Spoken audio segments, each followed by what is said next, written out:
Las últimas informaciones, los hechos más destacados, el pensamiento y la opinión de los protagonistas. Opinión y noticia, el periodismo para todos, es posible con la independencia y ética del comunicador. En Sucesos, las noticias y las voces de quienes las hicieron o son parte de ellas. Lo del país y del mundo, política y economía, lo social y del arte, el deporte, lo que usted espera saber cada semana. Opinión y noticia, porque interpretar y hacer entender lo que sucede es la razón de ser del periodismo. Con la conducción de Félix Narváez, empezamos.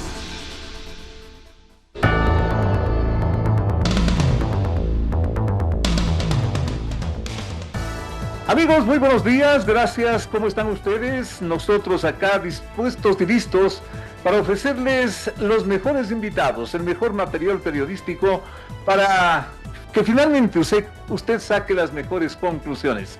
Un día muy especial en el cual un nuevo gobierno, la reelección del presidente Noboa, se convierte formalmente en un gobierno para los siguientes 4 años. De eso y más vamos a analizar con los doctores Ramiro Rivera y Juan Carlos Solines, un debate, una conversación a fondo. También tendremos contacto con Andrés Castillo, asambleísta de ADN, a propósito de este proyecto contra la economía de las mafias, contra la economía del narcotráfico. Y también haremos contacto en los próximos minutos con el doctor Ramiro García, destacado jurista de este país, sobre la renuncia de la ministra fiscal. Los temas fundamentales para usted a partir de este momento.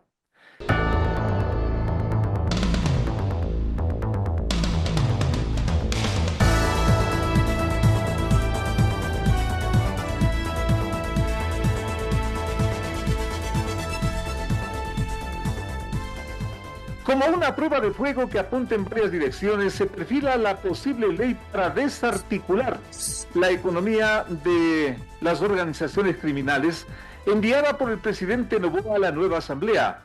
El proyecto sacude el esquema jurídico tradicional y también el político, planteando desde la institucionalización del llamado bloque de seguridad hasta reforzar a la fuerza pública con indultos anticipados, entre otras características que ya han generado comentarios y una, yo diría, creciente polémica.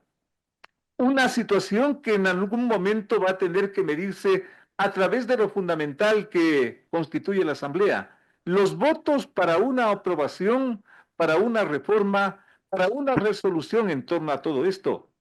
El correísmo tiene puesto su grito en el cielo, diciendo que el proyecto es un nuevo atentado a los derechos. El Partido Social Cristiano y el dividido Pachacutic se muestran cautelosos. La pregunta que se hace todo el mundo a esta hora es: ¿habrán los votos para salir adelante con este proyecto o habrá que recurrir al Ministerio de la Ley tratándose de una propuesta económica urgente? La pregunta con la que estamos saludando al doctor Andrés Castillo, flamante asambleísta del bloque ADN del gobierno ecuatoriano.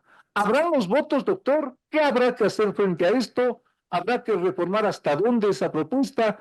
¿Qué hacer, doctor Castillo? Bienvenido. Félix, buenos días, un saludo cariñoso para usted. Primero quiero comenzar excusándome en no estar presencialmente donde usted. Me estoy dirigiendo justamente a la posesión del presidente de la República y esa es la razón por la cual no he podido acompañarles. Pero en todo caso estoy aquí con muchísimo gusto. Gracias. Con respecto a su pregunta, Félix, yo creo que primero hay que ponerse las medias para luego ponerse los zapatos. El proyecto de ley se ha presentado, sí. Hay que seguir el trámite que establece la ley orgánica de la función legislativa también. Si bien es cierto, es un trámite económico urgente que tiene la característica del Ministerio de la Ley, también eso es una realidad. Pero lo que debemos tomar en cuenta es que vamos a tener un mes de debate.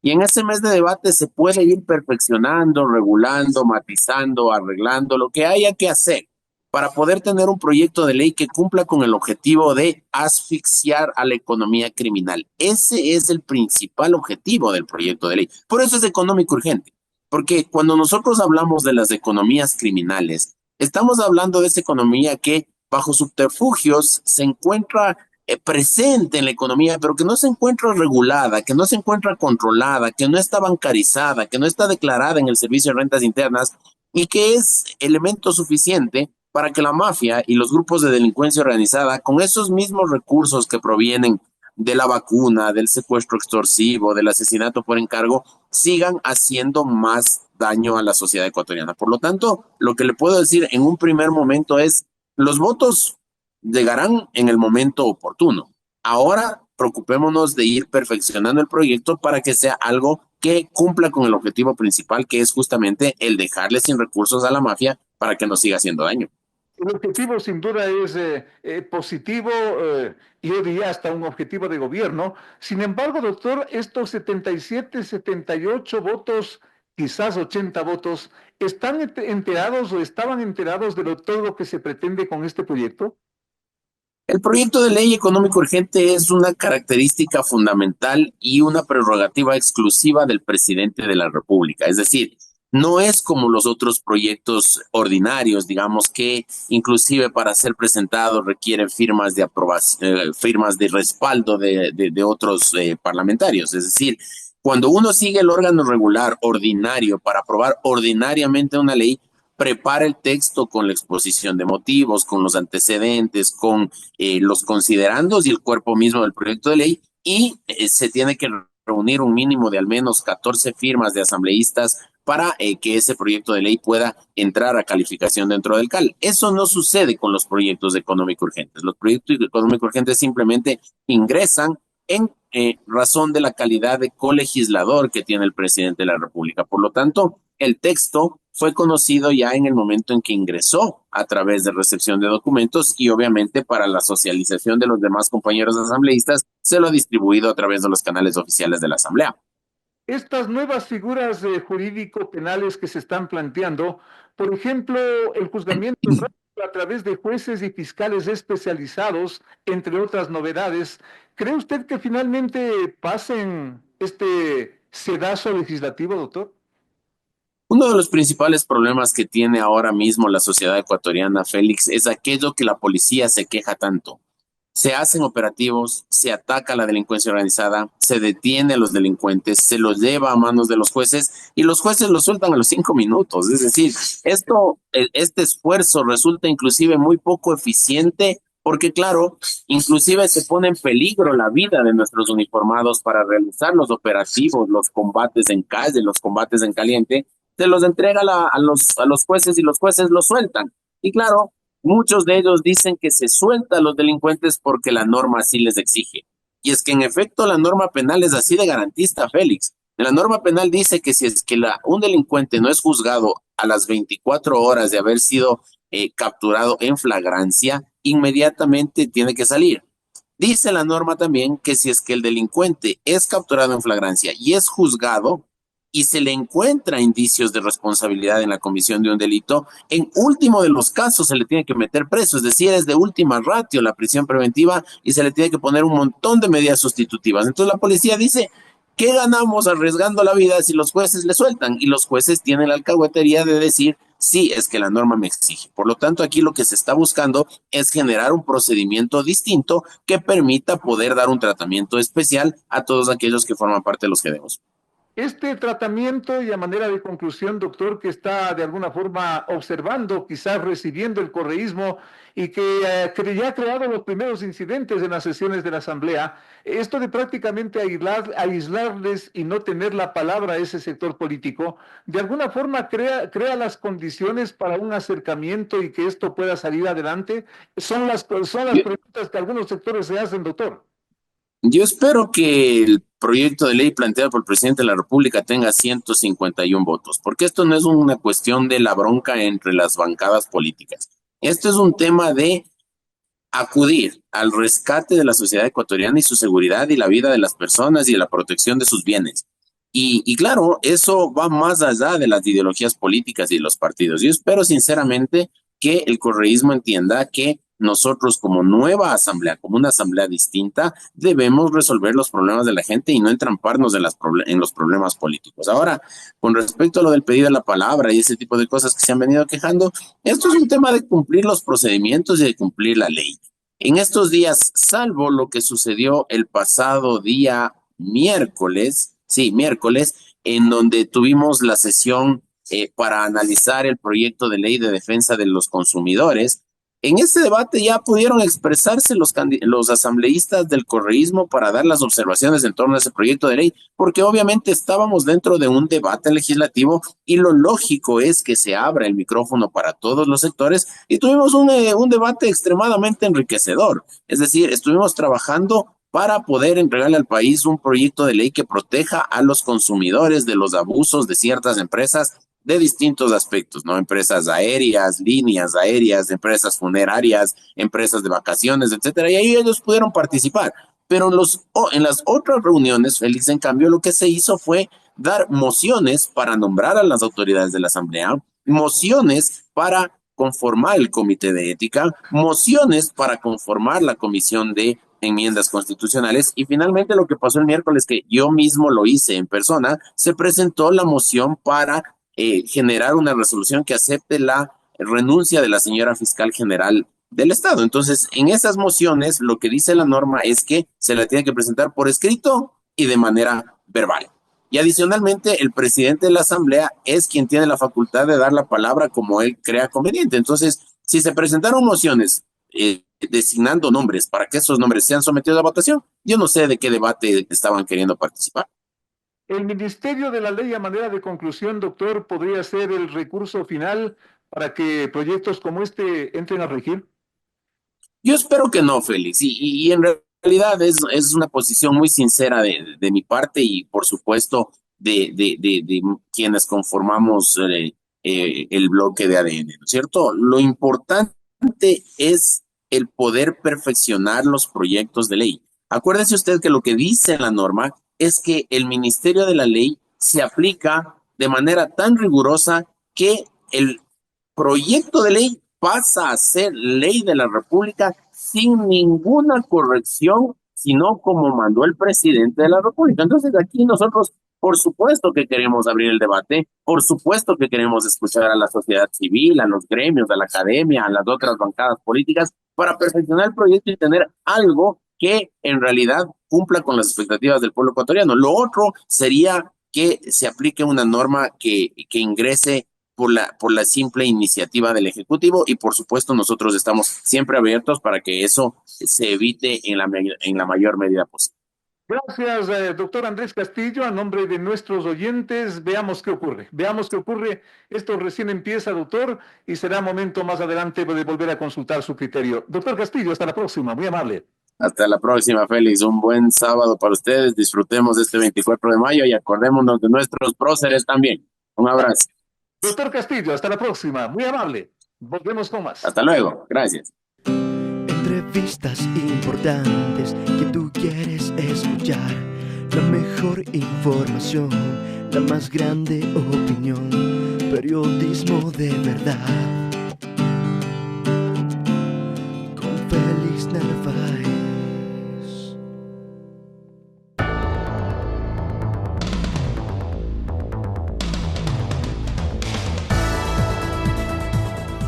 Si es verdad aquello que muchos padres se ven realizados en sus hijos, este bien puede ser uno de esos días más felices del magnate ecuatoriano Álvaro Noboa, quien popularmente es llamado Alvarito.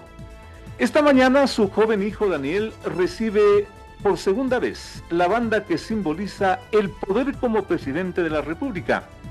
Esa banda que Alvarito intentó tener 5 veces, en el 98, en el 2002, en el 2006, en el 2009 y en el 2013, pero que por la falta de votos o simplemente por el fraude electoral no fue posible. Ahora su hijo, con más de 1 millón de sufragios sobre la candidata Luisa González, hace realidad ese sueño y que para los correístas se ha vuelto una pesadilla inalcanzable. Tanto que hasta hoy, luego que el mundo internacional y local reconocen a Noboa como ganador de la contienda electoral y presidente, solo la cúpula de la Revolución Ciudadana habla de un supuesto fraude en base a un libreto entonado desde Bélgica por el exgobernante prófugo de la justicia. La intención es muy clara: deslegitimar la reelección de Noboa y con la sombra de un fraude imaginario, comerse los 4 años y volver a intentarlo en el 2029. ¿Cree que eso es posible en 4 años, doctor Ramiro Rivera? Bueno, yo creo que estamos asistiendo el día de hoy al sello de una ruptura generacional, diríamos de la irrupción de una nueva generación en la política, algo parecido a lo que vivimos hace mucho tiempo en el 78 y 79, cuando Roldós y Osvaldo Hurtado también eran jóvenes y tenían menos de 40 años. Correa en el 2007 enarbolaba el nombre de la juventud y la representación, hoy está envejecido, y el presidente que se posesiona hoy, en la época de Correa probablemente tuvo mucho menos de 20 años. Entonces hay un nuevo gobierno, nace con una gran legitimidad, con una gran credibilidad, pero también en el contexto de una crisis compleja. De tal manera que me parece que primero hay que desear que al gobierno le vaya bien, porque si a un gobierno le va bien, también le va bien al Ecuador. De eso ya vamos a hablar, la presencia del doctor Ramiro Rivera. Pero por un lado está la supuesta sombra del fraude electoral para mantener vigente a una oposición, y concretamente a la Revolución Ciudadana. Sin embargo, al frente hay problemas tan graves como el crimen organizado, el desempleo, la falta de inversión, la corrupción que carcome escenarios como de la función judicial, por citar unos pocos ejemplos. Pero esos podrían ser una suerte de aliados para en 4 años volver al poder. Doctor Juan Carlos Solines, ¿qué dice usted? Gracias, Felipe, por la invitación. Un saludo a toda la audiencia, un saludo a Ramiro. Pienso que efectivamente es un cambio generacional en donde pienso que el electorado ha cambiado. Es decir, aquí no solo se trata de las edades de quienes ostentan hoy día la primera magistratura y la vicepresidencia, sino también de que es un electorado que ha mutado. No sabemos si algo mejor o algo peor que lo que teníamos antes, pero definitivamente es la campaña política, la presentación de ideas ha cambiado y la Revolución Ciudadana creo que se quedó corta, no supo entender ni leer la coyuntura actual de la política y claro, en una sociedad polarizada como la que tenemos, nuevamente en estas elecciones se impuso el miedo como principal arma o estrategia de campaña. Y yo pienso que ahora ellos están muy desgastados, 3 elecciones consecutivas perder es un desgaste muy grande en política. De ninguna forma, yo creo que están lejos de estar muertos porque de todas formas sacaron un porcentaje en primera y en segunda vuelta, un porcentaje muy considerable, porcentajes con los que antes se ganaba elecciones fácilmente. Y por tanto, debemos comenzar a entender este fenómeno y tratar de buscar los caminos de una reconciliación nacional que me parece que es fundamental porque el presidente Noboa, que asume el poder el día de hoy, pienso que tiene un reto enorme. Una primera prueba, digamos, que la ha pasado con éxito ha sido consolidar un bloque legislativo mayoritario, haber elegido al presidente de la Asamblea y a las principales autoridades de las comisiones, pero eso no significa ni la votación que obtuvo en la segunda vuelta electoral, ni este triunfo, este primer triunfo que ha obtenido a nivel de la conformación del Poder Legislativo, no significa de ninguna forma que él tenga asegurada las condiciones de gobernabilidad si es que no se comienzan a vislumbrar pasos y decisiones importantes. No está aseguradas las condiciones de gobernabilidad. Estamos dando la más cordial bienvenida y agradeciendo a quienes ustedes están escuchando y observando. El doctor Ramiro Rivera y el doctor Juan Carlos Solines. Si es que no están aseguradas las condiciones de gobernabilidad, que yo ya escucho algunas voces, ¿hacia dónde apunta todo esto, doctor Rivera? Bueno, es que yo coincido con Juan Carlos, es que el Ecuador es un país muy inestable, Félix. La gente muta, la gente dubita, la gente cambia de criterios, y este es un país donde yo diría que 3 meses es una eternidad. Es decir, no hay todavía la suficiente madurez. Una cosa es que un gobierno gobierne en época de bonanza y entonces regale, no haga nada de lo difícil porque tiene costo político y haga todo lo fácil, que es lo que hizo el señor Correa. Entonces tuvo una reelección y hasta hoy tiene un 25-30% de fanatizados que le siguen a él. Otra cosa es administrar un país con una enorme crisis, no solamente económica, sino de violencia, de crimen organizado y de inseguridad. De tal manera que los dos grandes desafíos del presidente es lograr cooperación internacional para enfrentar el problema del mundo criminal y de la violencia que ha escalado y simultáneamente abrir las puertas de la economía a la inversión privada nacional y extranjera. Lo segundo va a depender de la reforma política. De la reforma Porque si no hay política. reforma política, por ejemplo, y termino con esto, donde no se establezca, por ejemplo, garantías de mediación o de arbitraje, no habrá nadie que ponga un centavo aquí. Entonces, me parece que el capital político que tiene el presidente Daniel Noboa este momento como presidente ya posesionado, tiene que aprovecharlo con una reforma política lo más urgentemente posible por la vía de la enmienda y de la reforma parcial y abrirse a conversar, llevarse bien con el Partido Social Cristiano, aunque sean 3 votos, con los señores independientes, con Pachacuti, con políticas sociales y tampoco arrinconarle totalmente a todos los correístas, porque me parece que uno no puede condenarlos a todos.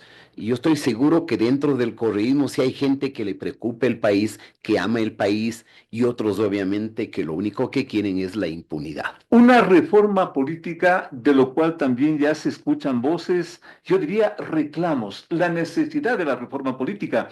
Pero el doctor Juan Carlos Solines también ya lo dijo, la necesidad de un gran acuerdo nacional. ¿Está el país en esa ruta, doctor Solines? Pienso que sí, porque el presidente Noboa en sus primeros 18 meses dio prueba de que era posible llegar a un acuerdo puntual con el correísmo, que es la segunda fuerza política en la Asamblea, sin que se acabe el país. Hubo críticas, evidentemente. Hay en un país polarizado el anticorreísmo duro, el anticorreísmo radical, digamos que criticó y señaló ese acuerdo inicial cuando empezaba su primer periodo, Daniel Noboa, pero al final pudo aprobar varias leyes importantes, mientras que, veamos como contraste, lo que hizo Lasso, se asustó del acuerdo que iba a llegar, el acuerdo legislativo que iba a llegar con el correísmo, y desistió, reculó de ese acuerdo, y eso le provocó inclusive romper con su aliado electoral, con el Partido Social Cristiano, y a mí me parece que empezó la debacle del gobierno de Guillermo Lasso antes de posesionarse.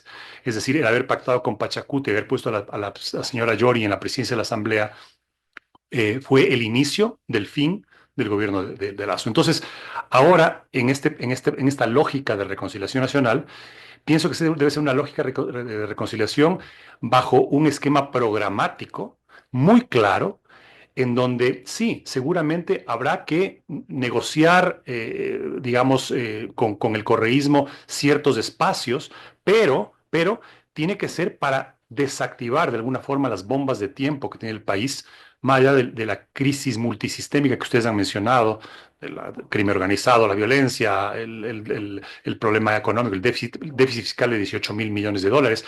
Pero adicionalmente hay unas bombas de tiempo silenciosas Por que ejemplo, pueden significar la cara o cruz del gobierno, por ejemplo, doctor. como la seguridad social, por ejemplo. Ya. La seguridad social es una bomba de tiempo. Otra bomba de tiempo, el desempleo, porque la atracción de inversiones no va a haber si no hay una reforma laboral profunda. Y ya sabemos quiénes se oponen a la reforma laboral profunda. La tabla de salvación para el país es la minería. Es que no hay dónde perderse. Cuando hablamos de inversión extranjera, estamos pensando esencialmente en ese tipo de inversión extranjera, ¿no? Y si es que seguimos con obstáculos para explotar, digamos, responsablemente y tecnológicamente la minería, estamos ahorita combatiendo otro problema sistémico que es parte del crimen organizado, que es la minería ilegal. Entonces, para lograr esos puntos o esos programas claves, se necesita un acuerdo nacional, y ese acuerdo nacional puede ser el inicio o el germen de una reconciliación nacional. Con todo respeto, doctor Solines, Juan Carlos Solines, desde ese acuerdo nacional, yo de lo que me estoy haciendo un poco de memoria, se viene hablando desde el inicio de esta etapa democrática, más de 45 años, y no pasa nada. Bueno, han sido circunstancias distintas. Ramiro decía, la política ha cambiado. Yo pienso que las nuevas generaciones ya no están, digamos, tan radicalizadas de querer un país polarizado. Son generaciones que están buscando temas más pragmáticos. Y aquí en última instancia lo que nos interesa como ecuatorianos, se habló como una política, una estrategia de miedo en las elecciones, la desdolarización. Y estamos viendo que la dolarización, si bien es cierto, tiene sus virtudes, sobre todo de estabilidad, no nos garantiza ni crecimiento económico, ni empleo, ni inversión, ¿no? Se ha convertido en un paraíso para el crimen organizado, porque es una sociedad dolarizada con pocos controles. Caramba. Pero para el crecimiento económico y la generación de empleo del país, no se ha indicado mayor viendo la estadística, ¿no? Y vemos que los países, de los 3 países dolarizados, el único que realmente prospera y tiene indicadores económicos que van en ascenso es Panamá. El Salvador y Ecuador, que son los otros 2 países dolarizados, no tienen indicadores que digan que es las otras economías que están bien, son inclusive de países que tienen gobiernos del otro extremo, Chile y Colombia, y sin embargo siguen recibiendo inversión extranjera y siguen creciendo económicamente. Consecuentemente, la reforma política que ya puso énfasis el doctor Ramiro Rivera es fundamental, es crucial, es necesaria, pero para ayer. Pero para eso también, por lo visto, se necesita este llamado gran acuerdo nacional. Pero si es que este gran acuerdo nacional no se vislumbra, doctor Ramiro Rivera, ¿cuál es el siguiente escenario? ¿Qué hacer? Bueno, yo soy menos optimista que Juan Carlos. ¿Ya? Y obviamente alabo su actitud porque Juan Carlos es parte de la nueva generación Por favor. sin prejuicios ideológicos y que vivimos de un mundo distinto. La expectativa del joven es el emprendimiento, el avanzar. Lo ideal es que todos tengan El emprendimiento. brillar Claro, como la profesionales. realización. O Exactamente. sea, vea, yo creo que hoy con un modelo de apertura de mercado usted puede tener sectores indígenas que asociados pueden estar haciendo cooperativas y exportando productos a Arabia Saudita, a Asia o a la China. O sea, el Ecuador tiene enorme potencialidad y tenemos que aprovechar el tiempo que nos queda antes de que cambien las fuentes de energía, aprovecharlo del petróleo, Y que eso se vuelva aprovechar. inservible. Exactamente, aprovechar el enorme potencial que tiene la minería, atacando la ilegal que está asociada al mundo criminal. Pero, ¿por qué funcionó los primeros meses con algunos proyectos la Asamblea a favor de lo que planteaba Noboa? Por la expectativa que tenía el correísmo de la factura que emitía, que era cruzar la línea roja de la impunidad para Glass. El momento en que el presidente Noboa no pagó esa factura, el radicalismo correísta se fue al extremo. Mientras el correísmo dependa de Correa, yo diría es imposible llegar a un acuerdo. Lo que sí debe hacer el gobierno es primero afianzar su bloque, tener, reitero, una buena relación posible con el Partido Social Cristiano, con los independientes, afianzar su vínculo con Pachacutic y dialogar con una buena parte de legisladores del correísmo que ya están hartos de Correa. Es decir, yo no descarto la posibilidad, y esto es parte de la historia, aquí y en el mundo entero, de que el correísmo en algún momento pueda fracturarse. Por lo que ha dicho Si es Juan que ya Carlos, no está fracturado. hay fisuras, hay tensiones. Sí, sí. Vea usted las declaraciones de la prefecta del Guayas, por ejemplo, que es una figura inteligente, los propios conflictos que tiene el alcalde de Guayaquil, el pobre alcalde de Quito, digo pobre en el sentido en que de lo que sé ni siquiera Correa le contesta una llamada porque reconoció la ganancia del gobierno y no se sumó a la teoría pues de esta alquimia de la química, de las tintas, de los votos que caminan, de esta locura, porque yo creo que el señor Correa tiene un problema ya de esquizofrenia, está enfermo. Y así pasan y terminan los líderes que pierden el sentido de la objetividad y se entierran en su propia pasión. Lo que hay que abogar es construyamos gobernabilidad. Y un primer acuerdo, por ejemplo, de lo que dice Juan Carlos podría ser qué reformas pueden tener una abrumadora mayoría y en qué reformas podemos tener al menos la mayoría absoluta. Digamos, en trabajo por horas, digamos, en arbitraje internacional, digamos, en la reforma al artículo 5, digamos, en proscribir, por ejemplo, a los partidos que cuyo leitmotiv es luchar contra la democracia, eso tiene vigencia en Alemania, establecer un muro de acceso al Parlamento para que solo los partidos nacionales tengan chance. Yo propondría, por ejemplo, la muerte política.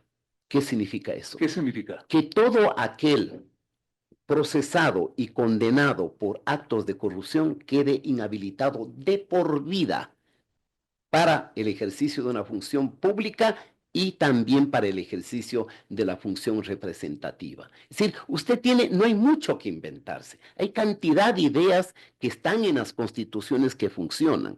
No se puede cambiar todo porque la constitución correísta tiene más candados que la constitución de Pinochet, al extremo que la constitución de Pinochet ya no es de Pinochet, es de Ricardo Lagos, que la reformó en más de 135 artículos. Y eso explica las dos fallidas intenciones de refundar con el constitucionalismo del sur del presidente Boric. Y ahora hay pues una comisión constitucional que esté elaborando un proyecto que pueda consensuarse. Una sugerencia quizás al presidente de la República, al gobierno, a quienes nos están escuchando en un día tan importante como este, frente a estas dos excelentes intervenciones y diagnóstico que ustedes han hecho de la situación. ¿Cómo llegar a esa vía? Ya lo ha dicho el doctor Juan Carlos Solines, el gran acuerdo nacional. ¿Cómo hacerlo? Porque me parece que quizás, esta puede ser la última oportunidad, doctor Juan Carlos. Bueno, yo pienso que el país ha pasado por muchas crisis y ha logrado, no sé si resolverlas, pero salir a flote al menos. Para mí es importantísimo que, y haciendo mención a lo que dice Ramiro, que el sistema de partidos políticos se robustezca, porque realmente en un país donde los partidos están en soletas, donde existen solamente maquinarias o empresas electorales que se activan para elecciones, es difícil llegar a acuerdos programáticos. Entonces, por un lado, creo que hay que hacer una reforma política de la mano de la reforma constitucional. Hay que, digamos, de alguna forma, cambiar estructuralmente el Código de la Democracia para que no se vuelva una barrera mañosa de obstaculizar la formación de partidos y que haya un CNE que realmente cumpla su función de estar, digamos, no solamente controlando, sino guiando a los partidos para que realmente formen a sus bases, que realmente sean organizaciones ideológicas con las que uno se pueda sentar a la mesa a ver un acuerdo programático, ¿no? De la seguridad social, la reforma laboral. Por otro lado, el presidente Noboa tiene gran reto de, al mismo tiempo que gobernar el país y buscar estos consensos, fortalecer su propia organización política, porque no se puede gobernar 4 años sin una organización política. Y haciendo un paralelismo con lo que decía Ramiro de la Fuerza del Cambio cuando ganó Roldós Hurtado, que eran muy jóvenes también, pero viniendo de una vertiente populista Roldós del CFP con su tío Asad Bucaram y Osvaldo Hurtado de una vertiente más ideológica con la democracia cristiana, con la democracia popular, eran estructuras organizadas que habían trabajado muchos años y que tenían una cantidad de cuadros, hombres y mujeres, que podían llenar los espacios de un gobierno que no es solamente el gabinete, son los mandos medios, los mandos bajos. Y entonces la gran diferencia con ahora es que llega un Daniel Noboa, la primera elección de transición de 18 meses, sin siquiera un partido político. Fueron circunstancias políticas que lo llevaron al poder, circunstancias inclusive trágicas como la muerte de Fernando Villavicencio, y ahora él, porque logró capear el temporal en estos 18 meses, no resolvió ningún problema estructural, pero logró navegar esas aguas turbulentas, gana la reelección en un país polarizado. Por eso decía que no tiene que pensar que son votos de él propios duros, como sí lo son los del correísmo. Los de él no son votos duros. Entonces tiene que buscar mecanismos para consolidar ese capital político, y eso pasa por tener una organización política sólida donde él pueda convocar a los mejores hombres y mujeres del país para un proyecto titánico. Porque aquí hemos mencionado así rápidamente, titánico. La reforma política que acaba de hacer mención, Ramiro, que se viene además ofreciendo como bandera de campaña en los últimos 10 años, y la Constitución correísta sigue intacta prácticamente, sigue intacta. Que hablamos de inversión extranjera, de atraer inversión extranjera, sea minera o en otros campos, o incluso de soluciones extremas, como dice Ramiro, de proscribir a quienes estén sentenciados por corrupción, por actos de corrupción. Pero sentenciados ¿por qué? Por esa justicia corrupta a más no poder, por esa justicia que da demostraciones cada semana de que está corroída desde lo más profundo de su raíz, en esa justicia vamos a confiar para que nos suspenda de por vida los derechos políticos o nos incaute propiedades por mera sospecha, como dice, como reza como ellos. sí, el nuevo proyecto de ley económica urgente. Entonces, es un círculo vicioso del que tenemos que salir, primero ordenando las instituciones del Estado, haciéndolas sólidas y ordenando el sistema de partidos políticos. Si no tenemos instituciones y partidos sólidos, el resto es cosmético. El resto nos podrán hacer ver como que es una reforma que conviene al país, pero si quienes están detrás son personas descalificadas, que no rinden cuentas a nadie, que no rinden cuentas a un partido, que no tienen una disciplina partidista, ni un rumbo, ni una hoja de ruta, entonces no estamos hablando de nada. Entonces el presidente tiene que establecer una hoja de ruta programática para convocar un consenso, hacer una reforma política y preocuparse de su propio partido y su propia organización política con la que tiene que gobernar. Yo diría un brillante análisis, diagnóstico de esta situación de nuestros dos invitados. Brillante análisis y yo lo siento positivo. Pero para completar esto y darle un contexto global para que nuestro público tome a sí mismo un concepto general de lo que queremos llegar, también apuntemos al otro lado. Breves palabras para darle una conclusión.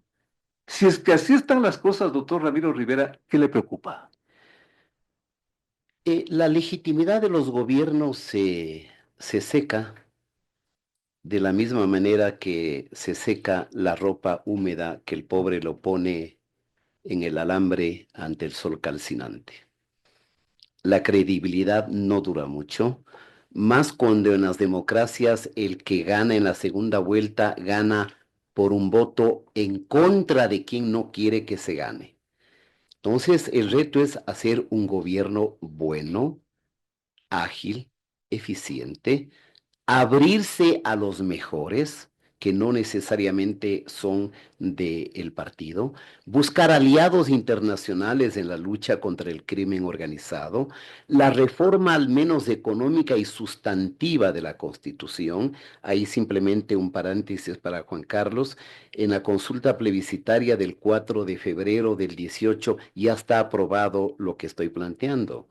Es decir, que los sentenciados por actos de corrupción no solamente pierden sus bienes, sino quedan excluidos de la vida y de la participación política de por vida. Y fue en el plebiscito del presidente. Y estando de acuerdo, obviamente, con Juan Carlos de que no podemos confiar en una justicia tan injusta, aquella justicia podrida que la ex fiscal Diana Salazar la descubrió. Y quisiera aprovechar para hacer un homenaje a esta mujer, Félix, perdone. Por favor. Hay una frase de Martin Luther King que dice: el miedo golpeó la puerta, el coraje abrió la puerta y el miedo desapareció. Los desaparecidos están en México, huidos, escondidos, fugitivos y otros sentenciados. Y el coraje, en ese caso, de una valiente fiscal que ha salido con el reconocimiento nacional, y aquí expresar también mi felicitación al presidente Noboa, que para protegerla también de las amenazas que tiene, le ha designado como embajadora en la República de la Nación Argentina. Un homenaje a esta mujer de coraje, de valentía y de dignidad. Yo decía la preocupación de nuestros invitados para tener el marco completo. ¿Qué le preocupa frente a todo esto, doctor Juan Carlos Solines? Finalmente. Bueno, a mí me preocupa la situación del país en general. Hemos descrito aquí muchas de las facetas de crisis que tiene el país. Qué claros han sido nuestros invitados. Sí, brillantes. Sí, gracias, Félix. Yo pienso que en general el no poder salir de la crisis, más allá de los experimentos, de las iniciativas, de las consultas populares que han habido, seguimos con un esquema de un modelo institucional que fue diseñado perversamente para consolidar un sistema presidencialista que generó derechos a la naturaleza incluso, y sin embargo los derechos de las personas, de los seres humanos, siguen pisoteados. Entonces, lo que me preocupa es el no salir de esa crisis en la que estamos varias décadas. Pero ante todo, considerando que hoy día formalmente se constituye un nuevo gobierno que es la continuación del de los últimos 8 meses. Esta nueva aventura. Yo pienso que tenemos que tener optimismo, tenemos que enfrentar esta crisis con buen talante, comenzar a desmitificar ciertas cosas que creo que son positivas, no solamente el tema del acuerdo nacional, porque ese acuerdo, como bien decías, Félix, se ha hablado tantas décadas ahora estamos hablando más que un acuerdo de una reconciliación nacional que nos permita fijar metas comunes, pero obviamente tenemos que quitarnos algunos mitos de encima. Y antes de concluir, quisiera recordar, fui el primer ecuatoriano que denunció a Jorge Glass y a su tío Ricardo Rivera en el 2008. Y fui el primer ecuatoriano que en micrófonos denunció lo que estaban haciendo en el sector de telecomunicaciones, que es mi experticia. Y a raíz de eso me pusieron 2 juicios penales de ellos, 2 juicios penales, y me tuvieron durante 2 años, del 2010, defendiéndome por injurias calumniosas. Así que luego, coincidentemente, me tocó enfrentar a Jorge Glass como candidato a la vicepresidencia en el 2013. Y por tanto, yo siempre he dicho, si tengo algún contrincante, casi enemigo político, ha sido Jorge Glass. Y sin embargo, dentro de esta lógica a la que hemos llegado hoy día en el 2025, de que Glass es casi el trofeo que queremos que se pudre en la cárcel y que le seguimos inventando cosas para que no salga de ahí cuando hay cuantos otros que están prófugos, ¿no? Se ha convertido en una especie de trofeo que creo que hay que desmitificar, ¿no? La incursión en la embajada mexicana, ¿no? Fue un entuerto diplomático muy complejo, ¿no? Muy complejo, y pienso que, y sin embargo, haciendo otro paralelismo, en el gobierno de Lasso se le escapó de la embajada argentina a la señora Duarte, y no pasó nada, no pasó nada. Entonces, hay que comenzar a dejar estos mitos, estos trofeos que alimentan la polarización y comenzar a ser más pragmáticos. ¿Y cómo podemos buscar acuerdos para salir conjuntamente de la crisis en todos estos campos que hemos descrito? Simplemente brillantes, profundos y claros.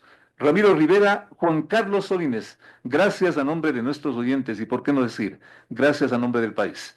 Quienes nos hayan escuchado y nos estén escuchando, saquen sus propias conclusiones. Volvemos con más.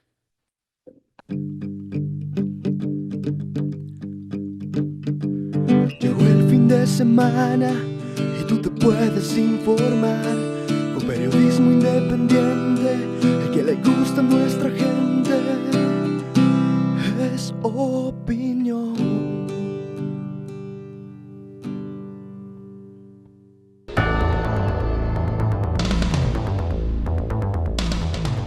La mar estaba serena hasta cuando este 20 de mayo la ministra fiscal Diana Salazar agitó las aguas con una carta de renuncia irrevocable a esa función que la ejerció durante 6 años.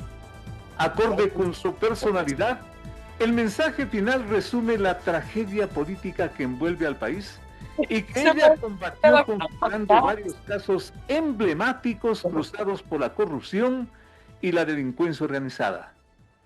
Los mafiosos no me perdonarán por haber desmantelado sus redes criminales ni por desenmascararlos cuando, disfrazados de salvadores de la patria, en realidad la saqueaban. La doctora exministra fiscal cerró así su gestión, que bien pudo ser una gestión de más meses, pero simplemente dijo hasta aquí. También emitió un video del cual escuchamos su voz. El servicio público es una vocación que asumí cuando ingresé a la Fiscalía General del Estado, no hace 6 años, sino hace 24 como asistente de fiscal. El camino recorrido ha sido realmente gratificante. Los días, las noches, las madrugadas, los impulsos, las diligencias, las versiones, los expedientes, los cuerpos, las fojas, nada de eso tendría sentido si atrás de cada caso, de cada proceso, no existiría una historia, una persona, una familia que busca justicia. Hace 6 años, cuando asumí el cargo de fiscal general, lo hice con una sola visión: garantizar el acceso a la justicia, pensando en las personas, en las víctimas, en mis compañeras y compañeros, en las defensas técnicas, en todos quienes tienen que acercarse a la fiscalía. Y es que no es menos cierto que nadie viene a esta institución por algo bueno. Por eso, el reto ha sido enorme. Con completa sinceridad, puedo decirles que mi equipo y yo hemos realizado esta labor por su compromiso y trabajo incansable contra la impunidad. A todas y todos quienes con gran pasión por la justicia saben que sus acciones se verán reflejadas en el país que dejamos a nuestras hijas e hijos, les quiero agradecer por acompañarme, en especial al doctor Toainga, porque con su entereza y determinación logramos cumplir los objetivos en este camino. También a ustedes, ecuatorianos y ecuatorianas, por su respaldo y confianza. Nunca nos sentimos solos, nunca dudamos. Muchísimas gracias. La evaluación final la hará la ciudadanía. Se contará sobre las estructuras desmanteladas, las sentencias obtenidas y los grandes y pequeños casos que estremecieron al país, pero que demostraron que cuando se hacen las cosas con rectitud de intención, la verdad sale a la luz. Desde abril de 2019, mi compromiso fue terminar mi periodo, entregarlo todo hasta el último día, pero jamás mi propósito ha sido perpetuarme en el poder. Aferrarse a los puestos, a los cargos, no le hace bien al país, a un Estado que clama por institucionalidad como el nuestro. Como la mujer de palabra que soy, hoy me despido y como se los dije cuando asumí mis funciones, agradeciéndoles el encargo que me hicieron, segura de que hicimos todo lo que estaba a nuestro alcance y con la confianza absoluta de que el doctor Toainga continuará con el trabajo, como lo ha venido haciendo estos años hasta ser reemplazado por él o la titular. Muchas gracias y hasta pronto. Y la Asamblea Nacional terminó hace pocas horas aprobando la renuncia, aceptando la renuncia de la ministra fiscal, y el presidente Noboa la acaba de designar embajadora extraordinaria ante el gobierno argentino.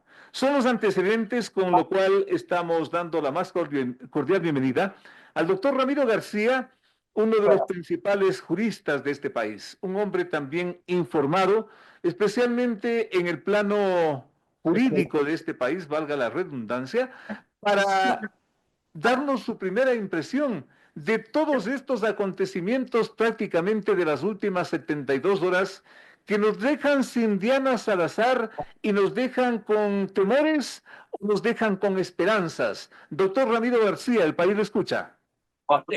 Félix, muchas gracias por la invitación. Un saludo para todos los oyentes. Bueno, los hechos están consumados. La doctora Diana Salazar renunció a su cargo. Ahora ha sido nombrada como embajadora plenipotenciaria en la República Argentina. Y bueno, yo creo que esto pues merece análisis, ¿no? Creo que a la final la gestión de la doctora Salazar ha sido positiva, por donde se la vea. Obviamente no exenta de errores, porque como toda actuación humana, pues ha habido aciertos y errores, pero evidentemente mucho más acierto. Al final del día, la valoración de su gestión a nivel país creo que es sumamente positiva. Y claro, ha tenido que enfrentar escenarios totalmente inéditos para el Ecuador. Normalmente la delincuencia ha venido por la vía de, qué sé yo, corrupción política, corrupción económica, corrupción financiera, pero ahora resulta que ha habido corrupción judicial vinculada al narcotráfico, por ejemplo. Eso nos mostró en los casos Metástasis, Purga, Plaga, y creo que eso hay que echar en valor la decisión, la voluntad con la que la Fiscalía enfrentó estos casos, en donde el Consejo de la Judicatura actuó siendo órgano administrativo y disciplinario, que debió haber actuado preventivamente, pues terminó no solamente que actuando posteriormente que la Fiscalía, sino que inclusive el propio presidente del Consejo de la Judicatura en su momento, Wilman Terán, y uno de los vocales, el señor Muñoz, terminaron presos por estar vinculados a actos de corrupción que tenían nexos con el narcotráfico, porque eso hay que dejarlo claro. Problemas de corrupción judicial los hemos tenido siempre, desde que volvimos a la democracia, año 79. De este calibre, de este nivel, doctor. ¿Perdón? Pero no de este calibre, de esta gravedad. No, en absoluto, no. Por eso le digo que estamos enfrentando a escenarios inéditos. Es decir, problemas de corrupción ha habido siempre. El presidente Roldós año 81 me parece, si no me falla la memoria, pues cuando inauguraba el Palacio de Justicia de Guayaquil, decía, hoy inauguramos el Palacio de Justicia, a ver cuándo inauguramos la justicia. De acuerdo. Pregunta que todavía 46 años después, pues nos seguimos haciendo, ¿no? ¿Cuándo inauguramos la justicia? El problema es que esa corrupción que normalmente iba ligada a sectores políticos, sectores financieros, sectores económicos, empresariales, ahora va ligado a sectores del narcotráfico. Y esa fea cara de la justicia nos mostraron los casos Metástasis, Purga, Plaga, que llevó adelante con tanta voluntad y vocación la doctora Salazar. Así que creo que como país le debemos mucho. El que se le haya nombrado embajadora es poca cosa frente a la valía que ella mostró. Y bueno, no nos queda más que augurarle pues el mayor de los éxitos en su gestión.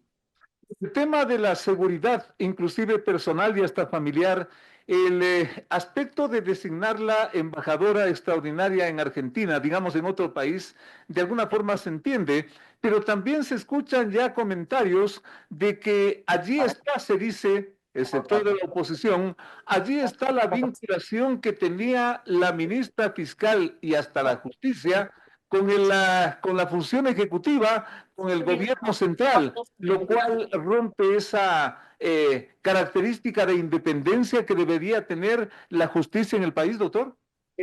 Mire, la señora fiscal general terminó su gestión hace mes y medio. Claro. Ella terminó su periodo hace mes y medio. Ella pudo haber renunciado hace mes y medio. Decidió quedarse un poco más. No tenía ningún impedimento para ocupar cargo público. Y me parece que bien hizo el gobierno, pues, no solamente por su seguridad, sino por la representatividad que ha generado la doctora Salazar, de nombrarla embajadora. Recordemos que por parte de no recuerdo si la revista Time fue elegida una de las 50 personas más influyentes del mundo. Una entre las 100 más influyentes del mundo, ¿cómo no? ¿Cómo no? ¿No? El ministro fiscal subrogante Toainga de alguna forma nos garantiza la continuidad de esa brillante gestión de la ex ministra fiscal. Mire, el doctor Toainga es un fiscal de raza, digamos, es decir, ya va como 25 años, más de un cuarto de siglo sirviendo a la fiscalía. Así que conoce el oficio, no es un neófito, no es un novato, sabe lo que tiene que hacer, ha sido, creo yo, un leal funcionario a la señora fiscal general. Así que creo que están en buenas manos los casos que están a cargo de la Fiscalía General. Ojo, porque la fiscalía, el cargo del fiscal general se justifica en razón de los casos que maneja. Entonces, claro, hoy por hoy tendrá que Toainga enfrentar los recursos que vengan en el caso Metástasis, los recursos que vengan en el caso Purga, la audiencia de juicio, porque no creo que ha habido todavía audiencia de juicio en el caso Plaga, no sé, no estoy seguro, no he sido parte de ese proceso. Pero, es decir, hay muchos casos muy gordos, muy fuertes, que el doctor Toainga tendrá que continuar manejando y llevando adelante. Esas posibles nuevas vinculaciones de los mandos correístas, incluido el ex candidato presidencial, ¿podrían ser un carbón encendido para el ministro fiscal subrogante? Bueno, él es el que tiene que decidir si vincula o no vincula. Si tiene los elementos de convicción, vincule. Si no, ni se meta. Así de sencillo. El que tiene la titularidad de la acción penal es él. ¿Ya? Entonces, mal haría, si es que no tiene elementos de convicción, de vincular o iniciar procesos penales que a la final van a derivar en papelones para la fiscalía. Ahora, claro. Ahora, en el caso Ligados, pues ha habido una serie de audios que reflejan que transaban jueces, traficaban puestos, manipulaban concursos, así que no se me vengan a hacer ahorita las víctimas y los que son los destinatarios del lawfare o cualquier pavada de estas que ahora se han inventado para encubrir la persecución de la corrupción. Aquí lo que hemos visto es un grupo de corruptos que, vinculado a otro grupo de corruptos desde fuera, trataron de manipular la justicia a efectos de lograr decisiones judiciales para favorecer a prófugos de la justicia condenados. Y eso hoy se ha publicado respecto de los audios del señor Franco López. Justamente una de esas nuevas grabaciones revela, porque de esto ha hecho un análisis la propia policía, revela la intencionalidad, el interés permanente del correísmo de lograr la libertad, el perdón, de lograr la inocencia tanto de Correa cuanto de Glass. Eso se menciona en una nueva grabación, como que eso es un asunto permanente y yo diría hasta innegociable y una obsesión para el correísmo. ¿Hasta dónde podrá llegar esa situación ya con un nuevo escenario e inclusive con un nuevo gobierno, doctora García? Vea, Félix, yo creo que el correísmo se ha convertido en una especie del PRE de los 90, ¿no? El PRE de los 90 y de los 2000 es ahora el déjenlo volver, un partido que tiene como primer punto de agenda la impunidad de su líder prófugo y que hoy por hoy pues no ofrece mucho más alternativas al país. O sea, la propuesta de ellos es que vuelva a Correa. Y el punto 2 de su agenda es vamos a tirarnos abajo a todo gobierno que no se adscriba al punto 1. Entonces yo creo que poco y nada podemos esperar de un partido así, que inclusive ha llegado a pactar con la criminalidad organizada, como se ha visto en los chats de Metástasis y Purga, a efectos de lograr esos cometidos que estamos comentando. ¿Qué futuro le ve usted a ese justamente cometido? Lograr esos perdones. ¿Cree usted que algún momento sea factible o eso ya el correísmo debería enterrarlo? Mire, en un país tan inestable como el Ecuador, cualquier cosa puede pasar, pero yo le veo muy complicado, muy difícil que un gobierno, el que sea, este o el que sea, se atreva a treparse en semejante camioneta envenenada, ¿no? Yo creo que eso va a ser muy, muy complicado. Mire lo que le pasó a Lucio Gutiérrez con el tema del retorno de Bucaram en el año 2005, si no me falla la memoria. ¿Cómo no? Y bueno, yo creo que esto replicaría esos procesos sociopolíticos. Razón tenía Villavicencio cuando en vida dijo que Correa nunca más volverá al poder, a la presidencia.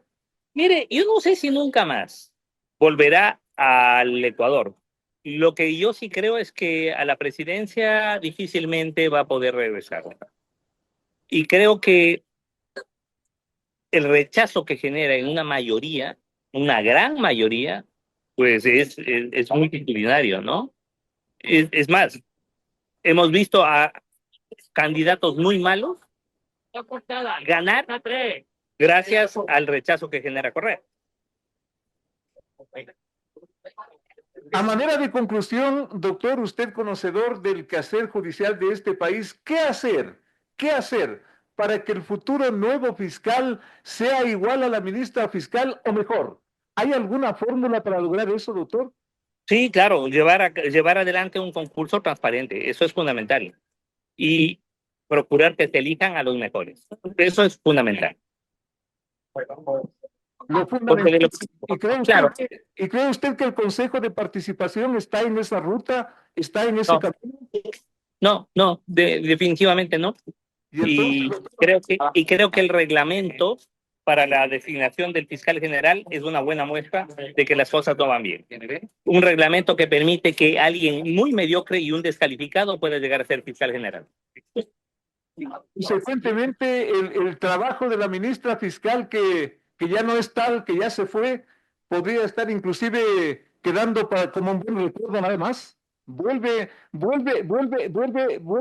esos hechos negros del pasado, doctor. Yo esperaría que no, porque además esto tendría un coste político muy fuerte a nivel de ciudadanía. Yo creo que para cualquier gobierno el querer manipular la administración de justicia con fines políticos va a ser jugar con fuego. Doctor Ramiro García, agradecerle por su presencia, por este enlace en un día tan importante como el día de hoy y con un hecho asimismo fuera de serie, diría yo, la renuncia de la ministra fiscal y su designación pues a una misión diplomática en el exterior. Doctor García, muy reconocido, ¿no?, de estos oyentes, muy amable.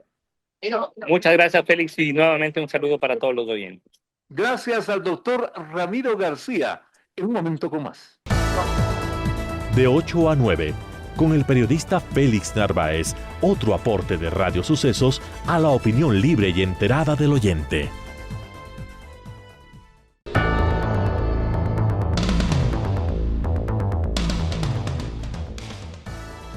Amigos, muchísimas gracias. Llegamos al final de la presente entrega.